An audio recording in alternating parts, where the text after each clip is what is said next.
Hi guys, in this course we are going to learn all the basics in Python. Moving forward, I will teach you how to do data analytics, machine learning, IoT in Python. Why Python? We have many programming languages, so I choose Python. Python's code syntax is very easy to understand compared to any other language. Python is very easy to learn and also very easy to understand. So for beginners, Python is the best language to start with. Its code definition enforces some structure, so that makes Python simple, and it is also very easy to grasp. And Python is one of the most popular programming languages in the world. It is being used in various fields like machine learning, data analytics, geovisualization, image processing, video processing, real-time data analytics, so many things.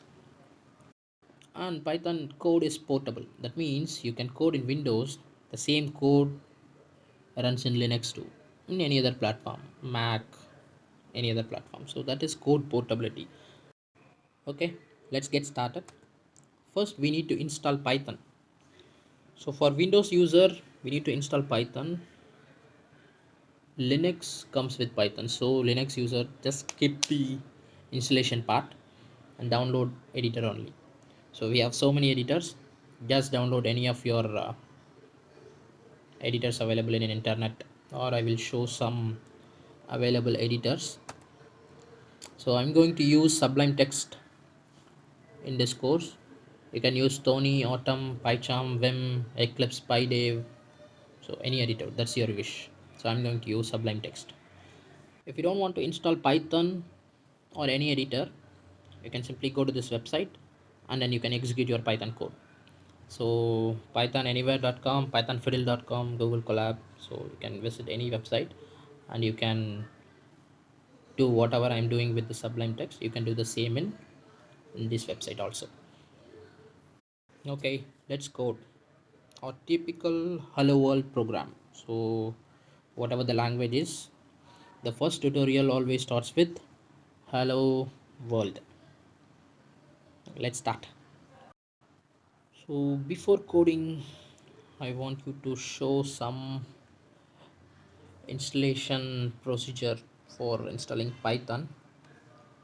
So for that I'm going to, so I've already downloaded Python in my system. So open browser and type Python download. So my machine is Windows, so I'm selecting Windows here,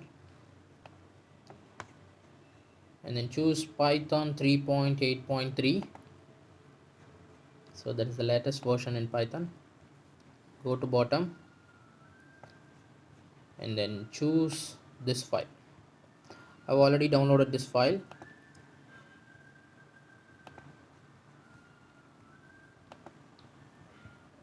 So I'm going to simply double click on this and then click add path 3.8. okay, and then click install now. Okay, our installation is complete. So after Python installation, I want you to install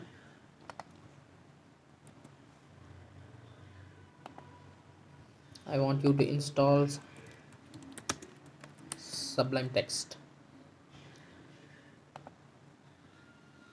Just type Sublime Text and then, so I've downloaded, I think I've installed in my system. So you can download this Windows 64-bit and then you can install it in your system. So after installing, okay, your Sublime Text look like this. Okay, without wasting any time, I will show how to print hello world in Python. Just open Sublime Text.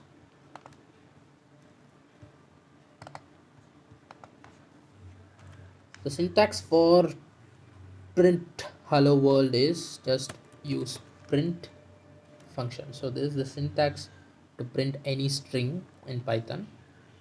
Inside you can mention hello world like this. So inside the double quotes or a single quote, you can mention the hello world. So after this, I'm going to save. Just type hello.py.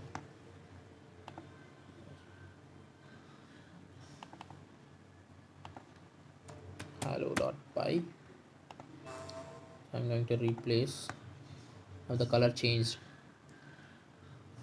After this, to view the output of this code, go to tool and then click build. Okay, hello world. So this is a one way of executing your Python code. And I will show you another way of executing. Just open command prompt and type Python. That's it. So we can do the same in this Python console also. So in Sublime Text, I did the same. So hello, just type hello world, then press enter. Just the same. So another way of executing your Python code. And then I will show you the another way. So I've typed hello world code in Sublime Text and it is stored inside K drive. Inside that I have placed in Pythonism code, so you can check. So our hello world code is here. Okay, hello.py. So I'm going to execute that Python file using this command, python space and then file name. So in our case, file name is hello.py. After this, just press enter. You can get the same output in Sublime Text and also in console. So it's very easy. In Python, printing any string is a matter of one line, but in C, it will take you it will take around some 10 lines of code, because you have to include some header files, and in Java also you have to include some header files. But in Python, it is very simple, just a matter of one line of code to print any string. So happy coding. So our next episode is data types.